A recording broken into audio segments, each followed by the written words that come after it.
അസ്സലാമു അലൈക്കും വറഹ്മത്തുള്ളാഹി. ഇന്ന് ഇസ്ലാം റിപ്പബ്ലിക്കിൻ്റെ രണ്ടാം ഖലീഫ ബഹുമാനപ്പെട്ട ഉമർ ഇബ്നുൽ ഖത്താബ് റളിയല്ലാഹുവിൻ്റെ വഫാത്തിൻ്റെ ദിവസമാണ് ദുൽഹിജ്ജ 26. മുസ്ലിമീങ്ങൾക്ക് മാത്രമല്ല, ലോകത്തെമ്പാടുമുള്ള എല്ലാ മതവിശ്വാസികൾക്കും അവരുടെ നേതാക്കന്മാർക്കും അറിയുന്ന ഒരു ഇസ്ലാമിക നേതാവാണ് മഹാനായ രണ്ടാം ഖലീഫ ഉമർ ഇബ്നുൽ ഖത്താബ് റളിയല്ലാഹു അൻഹു.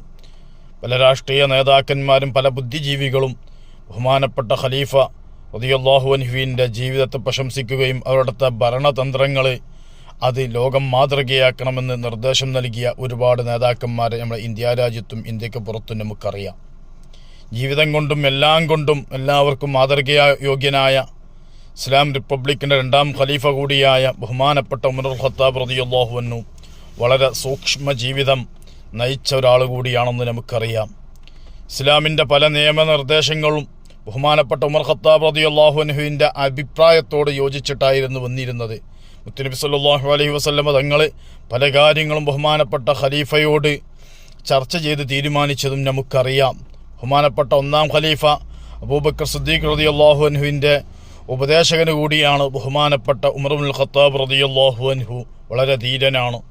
മഹാനായ അംർ ഇബ്നു ആസ് റളിയല്ലാഹു അൻഹു ഈജിപ്തിലെ ഗവർണറായി തുടരുന്ന കാലഘട്ടത്തിൽ ഈജിപ്തുകാരിൽ ഒരു പതിവുണ്ടായിരുന്നു. നൈൽ നദിയുടെ സമീപവാസികൾക്ക് നൈൽ നദിയിൽ വർഷത്തിലൊരിക്കൽ വെള്ളം കുത്തിപ്പൊങ്ങുകയും അതാ പരിസര പ്രദേശങ്ങളാകെ വെള്ളത്തിൽ മുങ്ങുകയും ചെയ്യുന്ന ഒരു പതിവുണ്ടായിരുന്നു.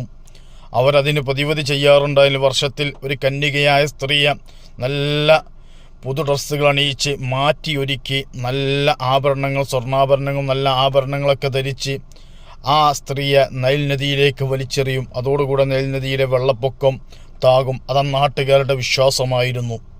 അങ്ങനെ അവർ വർഷങ്ങളോളം ചെയ്തു വരുന്ന ആചാരവും അതായിരുന്നു. ബഹുമാനപ്പെട്ട അംർ ഇബ്നു ആസ് റളിയല്ലാഹു അൻഹുവിൻ്റെ കാലത്തും ഇതുപോലെ വെള്ളം പൊങ്ങാൻ തുടങ്ങിയപ്പോൾ സമീപവാസികൾ അംർ ഇബ്നു ആസ് റളിയല്ലാഹു അൻഹുവിനോട് പറഞ്ഞു, ഈ ഒരു സംഗതി നമുക്ക് പതിവായി ചെയ്തു വരുന്നതാണ്, ഇത് പ്രാവശ്യവും ചെയ്യണം.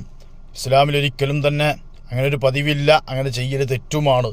അംർ ഇബ്നു ആസ് റളിയല്ലാഹു അൻഹു ശക്തമായി അതിനെ എതിർക്കുകയും അങ്ങനെ ഒരു സംഗതി ചെയ്യാനേ പാടില്ല എന്ന് അന്നാട്ടുകാർക്ക് നിർദ്ദേശം കൊടുക്കുകയും ചെയ്തു.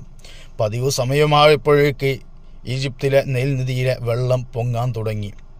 നൈൽ നദിയുടെ വെള്ളം പൊങ്ങി അത് ജനങ്ങളുടെ വീടിൻ്റെ പടിവാതിൽക്കൽ വരെ എത്തിയപ്പോൾ വീണ്ടും ജനങ്ങൾ ഗവർണറായ അംർ ഇബ്നു ആസ് റളിയല്ലാഹു അൻഹുവിൻക്ക് കത്തയക്കുകയും നേരിൽ കണ്ട് സംസാരിക്കുകയൊക്കെ ചെയ്തു. അവിടുന്ന് വല്ലാത്തൊരു ജനങ്ങളുടെ പ്രതികരണങ്ങളൊക്കെ കേട്ട് വല്ലാത്തൊരവസ്ഥയിലായപ്പോൾ അവിടുന്ന് ഖലീഫ ഉമർ